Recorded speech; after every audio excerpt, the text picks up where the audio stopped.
The sky over Earth looked wrong long before the alarms began to ring. At first, people thought it was a strange sunrise. A soft red glow spread across the clouds, growing brighter and brighter. But when the first alien warship pushed through the clouds, the world finally understood the truth. The invasion had come, and it came with overwhelming force in cities around the planet. Giant ships floated above rooftops like dark metal mountains. Their engines hummed with a deep sound that made windows shake and hearts tremble. Then the attack began. Thin beams of burning blue light cut through streets and buildings. Cars melted. Towers fell. People ran in every direction, screaming for loved ones, searching for shelter, or simply frozen in fear. Inside Earth Defense Command, General Mara Devlin watched the destruction on giant screens. Her jaw was tight. Her hands were steady, but her eyes showed the weight of a terrible decision. The alien fleet was massive, too big, too strong, and too fast.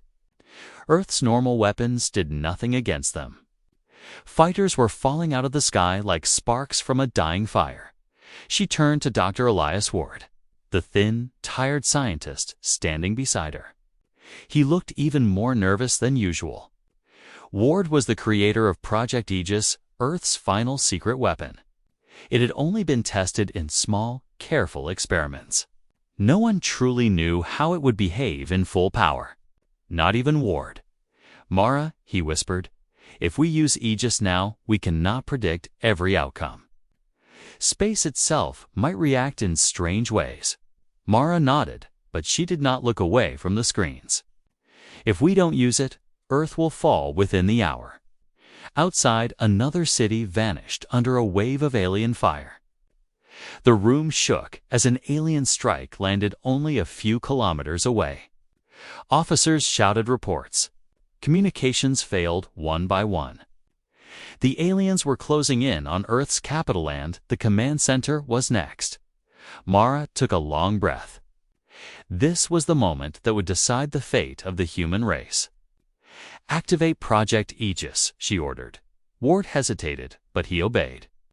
His trembling hands moved across the control panel. Deep underground, a hidden network of towers, reactors, and energy coils came to life.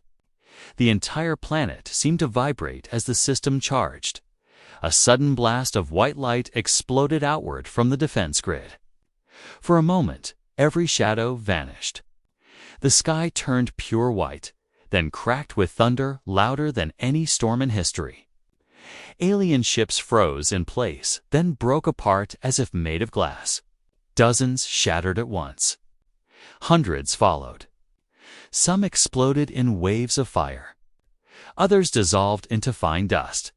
Within minutes, the mighty alien armada was gone. Silence followed. A strange, heavy silence that felt like the whole world was holding its breath. Then cheers erupted across Earth. People cried with relief. News broadcasts declared victory. But underground, red lights began to flash on Ward's monitors. A strange ripple was spreading out from Earth into deep space, fast, silent, and unnatural. Ward stared at the readings, heart sinking. "Mara," he said softly, "we may have just done something far worse than we understand." And for the first time that day, Mara felt fear. For the first time in days, the world was quiet. No alien ships roared overhead, no buildings burned, and no people screamed for help. Instead, laughter filled the streets. Bells rang from old city towers. Fireworks exploded in places where alien fire had fallen only hours earlier. Earth had survived the attack. And people everywhere believed they had won their greatest battle. General Mara. Devlin stepped outside the command bunker into bright sunlight. She watched crowds gather on the streets, embracing one another, waving flags, calling out her name. Soldiers lifted children onto their shoulders. News drones flew overhead, broadcasting her image, labeling her the commander who saved humanity. But Mara did not feel like a hero. Something inside her whispered that victory should not have been this easy. She remembered the ripple Dr. Ward had warned about the strange pulse flowing into space after Project Aegis fired. She tried to push away the thought, but it kept returning like a cold finger tapping on the back of her neck. Inside the bunker, Dr. Elias Ward stared at his screens, ignoring the world celebration. His hands were shaking again. The data made no sense. The ripple was not fading, it was growing. It moved faster than light, as if the universe itself carried it forward. Every sensor they pointed into space recorded unusual distortions. Space around Earth felt stretched or bent, like a thin sheet pulled too hard. Ward rushed through the halls, calling for Mara, when he found her standing beside cheering civilians. He pulled her back inside. "Mara," he said urgently, "Aegis did more than destroy the fleet. It created a reaction. Something we can't understand yet." Mara frowned. "How bad?" He swallowed hard. "I don't know. But the ripple is too strong, too fast. It's reaching places we cannot track." She led him into the strategy room. "Show me." He displayed the star maps. At first, everything looked normal. Then, lines began to flicker. Tiny dots that marked nearby stars blinked out for a moment, like dying candles. "They're not disappearing," Ward said quickly. "Not yet. But something is changing." Mara crossed her arms. "And no one else knows." "Everyone is busy celebrating," he answered. "They won't listen." She nodded slowly. The world wanted a hero, not warnings. But she had learned long ago that victories often hide dangers. Hours later, global broadcast filled every screen on Earth. News anchors smiled brightly. "Today marks the greatest triumph in human history. The alien invaders are defeated. The threat is gone forever." People cheered again. Music played in the streets.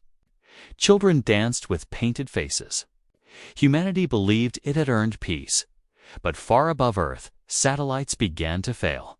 One by one. Their signals vanished. Engineers blamed damaged systems at first. But then more went silent, far too many, far too fast. The last message received from a weather satellite showed a strange wave of energy approaching it. Then the feed cut to static. Ward stared at the lost reports. His face turned white. "Mara," he whispered, "the ripple has reached our outer orbit." She felt a cold weight settle in her chest. The celebration had lasted only a single day, and already something unseen was coming toward them. The first true warning came from the moon. For years, humanity had kept a small research base there. The people living on the base were trained, disciplined, and used to silence.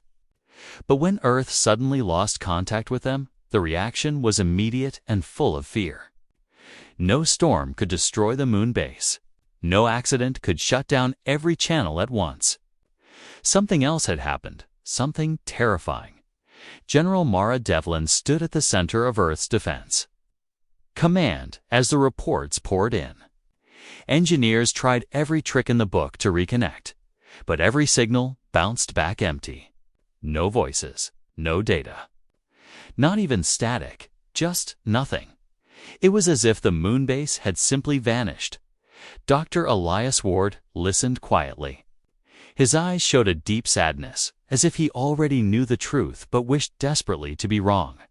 Mara finally turned to him. "Is this because of Aegis?" Ward nodded slowly. "I think. The moon base might have been hit by the ripple." Mara stepped closer. "Explain." Ward pulled up the space map again.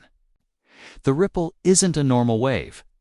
It's bending space, not destroying things directly, but warping the area around them. Think of it like a wrinkle on a thin sheet. If something is at the wrong place when the sheet folds, it might be pushed out of normal space." Mara frowned. "Can it come back?" "I don't know. It might be gone forever. Or somewhere else, somewhere we can't see."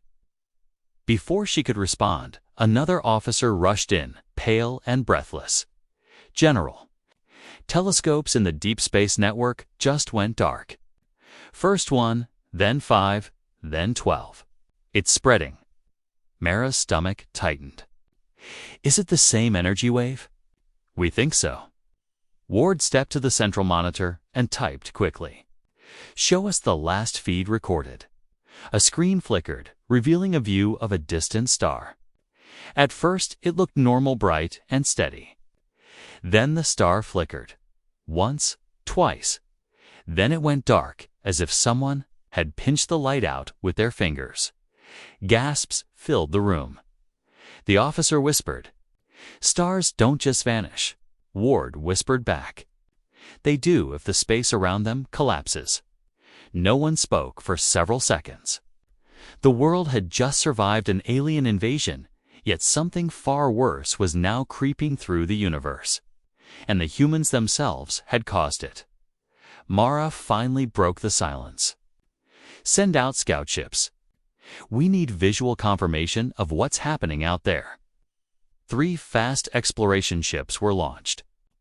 They flew beyond Earth's orbit, leaving blue trails behind them. For hours, their transmissions were steady, calm, routine. Then they reached the edge of the ripple. The first ship's camera showed the stars around it stretching, bending, like reflections in shaking water. The pilot sounded confused, then frightened. "General, the space here isn't stable." It's his voice cut off. The second ship tried to pull him back on screen, but then its transmission warped as well. The third ship turned around immediately, returning at top speed. When it finally landed, the pilot was shaking uncontrollably. He described a twisting darkness, a silent pressure, and stars that blinked out like sparks dying on cold stone. Dr. Ward spoke quietly, almost to himself.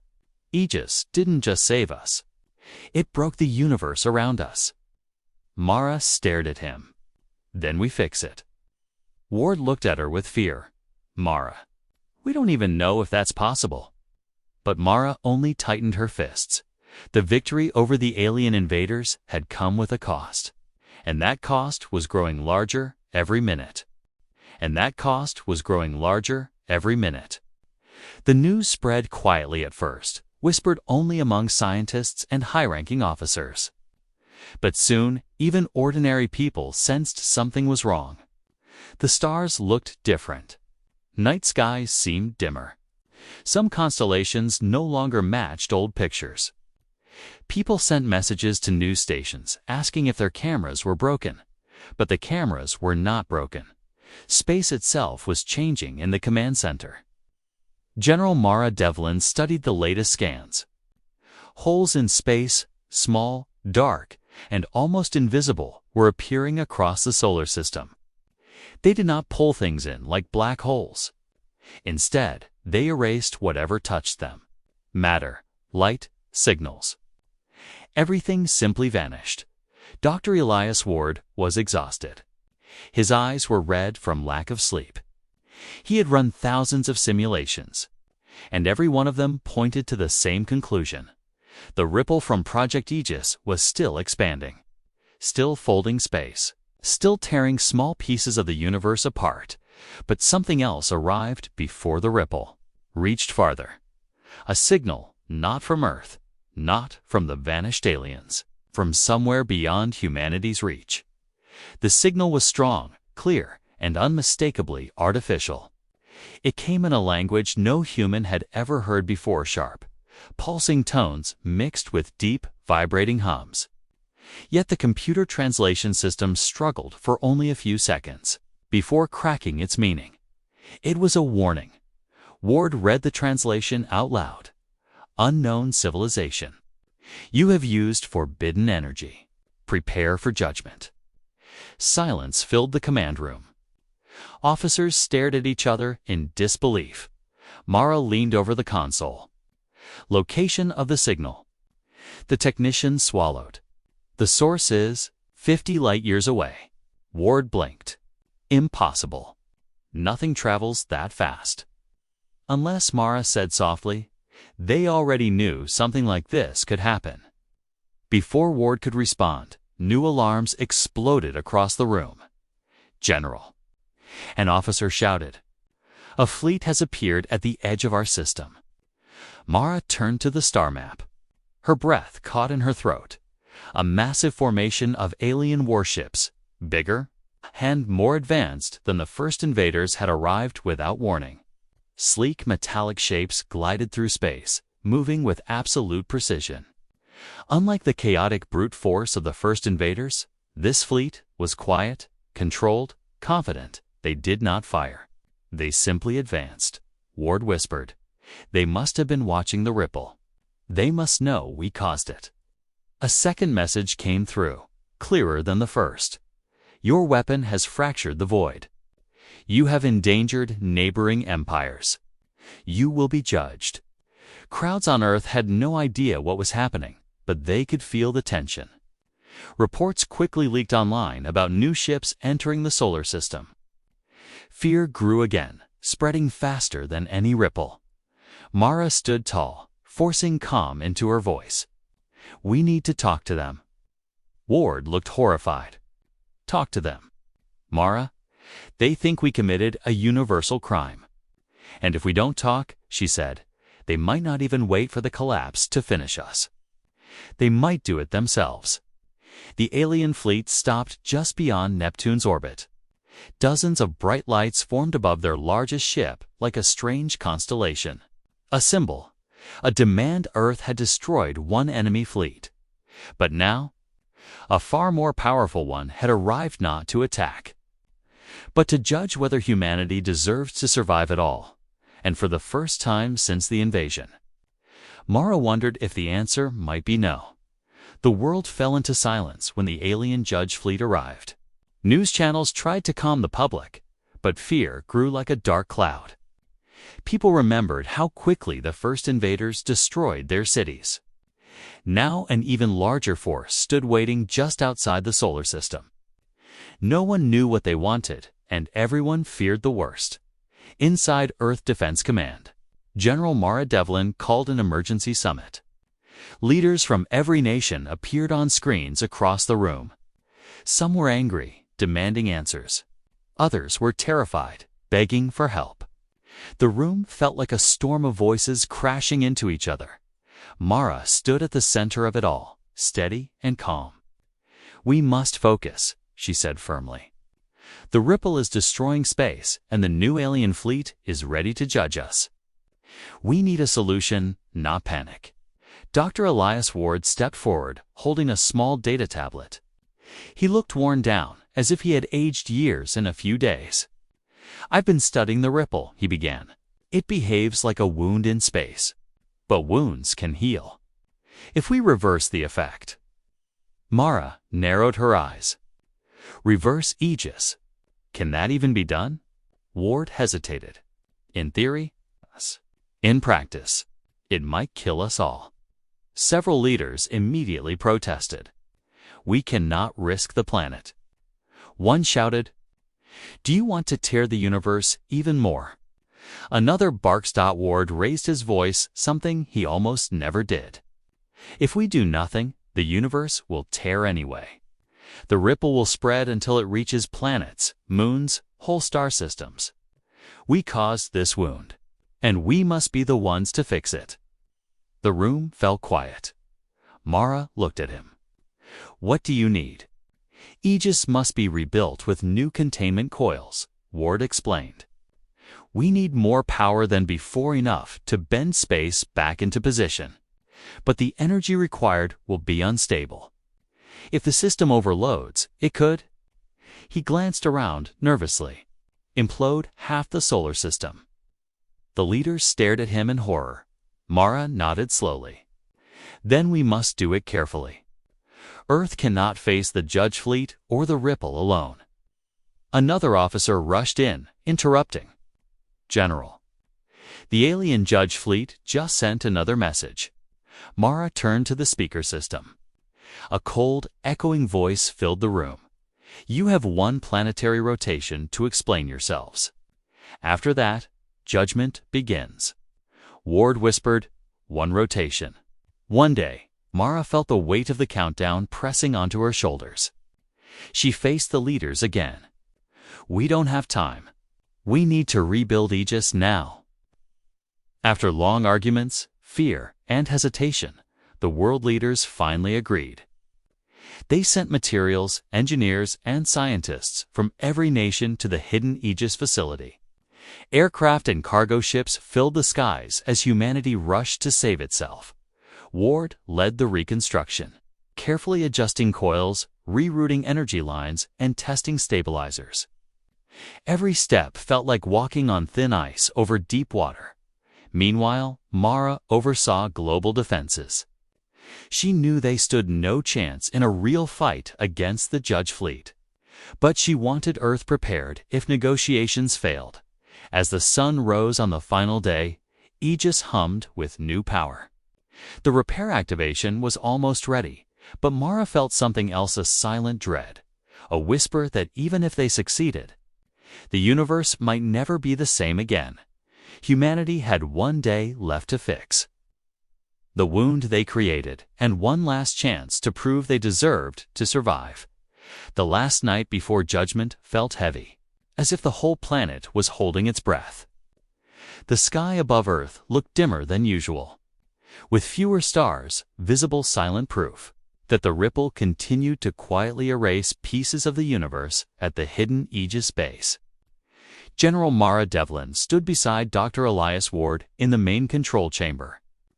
Engineers worked in tight formation around them, checking every cable, every coil, every glowing energy pillar.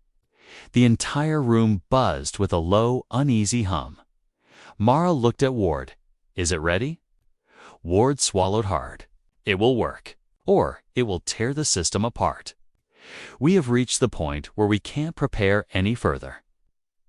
His voice trembled, not from fear of the aliens, but from fear of Aegis itself. Before Mara could answer, alarms echoed through the chamber. A communications officer rushed in, panting.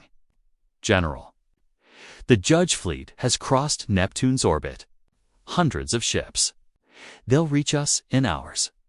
Ward's face went pale. "They're early." Mara steadied him. "Then we must begin now." Across the world, every screen lit up as the Judge fleet broadcast a final message. The alien voice was deep and cold. "Your hour of truth has come. Show why you should remain part of the cosmos." Earth's remaining satellites caught images of the enormous alien vessels' sleek black hulls, shining energy cores, and strange symbols pulsing with light. They made no weapon movements, but their silent presence was enough to crush hope in millions of hearts. In the Aegis chamber, Ward gave one final order. "Begin the reversal sequence." The lights dimmed. Massive power generators roared to life. The floor trembled. The coils surrounding the central sphere began to spin slowly, then faster still, till they became bright rings of blue light. A beam shot skyward, piercing the atmosphere, climbing into the dark. Unlike the first activation, a violent white blast, this one grew as a deep, steady glow. A wave of blue energy expanded outward, calm but powerful, like a pulse from a beating heart. For a moment, the universe seemed to sigh. On the monitors, the collapsing regions of space began to stabilize. Dark holes flickered, then softened, then closed. Faded stars brightened again. The ripples slowed. "It's working," Ward whispered, tears forming. "It's really working." But then the alarms screamed. Energy surge. An engineer shouted, "Core temperature rising too fast." Mara rushed to the main panel. "Stabilize it." "We can't." Another engineer responded. "The system is pulling in more cosmic energy than expected. It's feeding itself." The coils turned red with heat. The chamber walls shuddered. Sparks rained from the ceiling. Ward checked the numbers and froze. If the core explodes, it will destroy half the solar system. Everyone stopped breathing. Mara took a step toward the control sphere. How do we shut it down? Ward grabbed her arm. The shutdown is manual. You would have to go into the core chamber. It's full of radiation and collapsing energy. No one who enters will survive. The room grew very quiet. Survive. The room grew very quiet. Outside, the judge fleet hovered in stillness, watching the blue wave. Waiting to decide humanity's fate, Mara removed her gloves and handed them to Ward. Earth can only be saved once. We already used our chance. Now we must finish the job. Ward shook his head desperately. Mara, please. We will find another way. There is no other way, she said softly. Without waiting for approval, she walked toward the core chamber door. Soldiers and engineers stepped aside, their faces pale. Before entering, Mara looked back at Ward. Tell them. Tell Earth not to repeat our mistakes. Then the door closed behind her. The chamber filled with a bright flash. The universe held its breath. The core chamber glowed like a newborn star. Blinding blue light filled every corner as the Aegis device fought to contain the massive cosmic energy swirling inside it. The air roared like a storm. The floor vibrated with each unstable pulse. General Mara Devlin stepped onto the metal platform inside the chamber. The heat was intense, but she kept moving, shielding her eyes with one arm. She had commanded armies, faced alien warships, and survived battles that should have killed her. But this final task, this lonely walk toward the heart of Aegis felt heavier than all of them combined. Outside the chamber, Dr. Elias Ward pressed his hands against the observation window. His eyes burned with fear and grief. Mara, please respond. Are you alive? Static answered him. The control room crew stood frozen. No one knew what to say. No one dared breathe too loud. The fate of the entire solar system, maybe the entire universe, rested on one woman. Walking toward a machine that could erase her in a blink, Mara reached the core interface, a tall pillar of white-hot light. She hesitated only for a heartbeat. Then she placed both hands on the shutdown switch. Pain shot through her arms as energy surged around her. Her skin burned, her bones felt like cracking glass. But her voice stayed steady. This is General Mara Devlin, she said into her mic. Earth Defense Command, do you copy? The static shifted. Then Ward's trembling voice answered, Mara, I'm here. She smiled faintly. Good, tell them. Tell everyone. The universe isn't ours to break. We must protect it, even from ourselves. Ward began to cry. Mara, please. But she pushed the switch down. The chamber exploded with light. For a moment, the world was nothing but brightness and silence, then stillness. The Aegis device powered down. The coils faded from red to blue, then blue to silver. The alarms stopped screaming. The readings flattened into stable, steady lines. Outside, the blue wave spread a final, time-gentle, clean healing. It reached the outer solar system and erased the last of the distortion. Stars shimmered again. The ripple vanished completely. The universe stitched itself back together in space. The judge fleet watched the wave pass over them. Their ships glowed softly as the energy touched their hulls. For the first time, the fleet's formation shifted not forward, not with threat, but with quiet respect. A final message echoed across Earth. Humanity has repaired the wound. Judgment is withdrawn. Remember the sacrifice of your guardian. And just like that, the fleet turned and slipped into deep space, disappearing as silently as they had arrived, back on Earth. Ward stood alone in the quiet control chamber. The screens still showed stable readings. The danger was gone. Humanity had survived, but his heart felt empty. He knew Mara was gone. Days later, the world mourned. Monuments rose in every nation. People lit candles and told stories about the commander who saved them twice, once from the alien invaders, and once from their own mistake. Ward visited the empty Aegis chamber one last time. He placed his hand on the cold floor and whispered, "Your name will never be forgotten." And above him, the sky shone brighter than before, a reminder that the universe had been saved by a single human who chose responsibility over survival. Humanity had paid a high price for victory. But they had learned the lesson Mara left behind. Strength means nothing without wisdom. And heroes are the ones who protect the future even when they won't live to see it.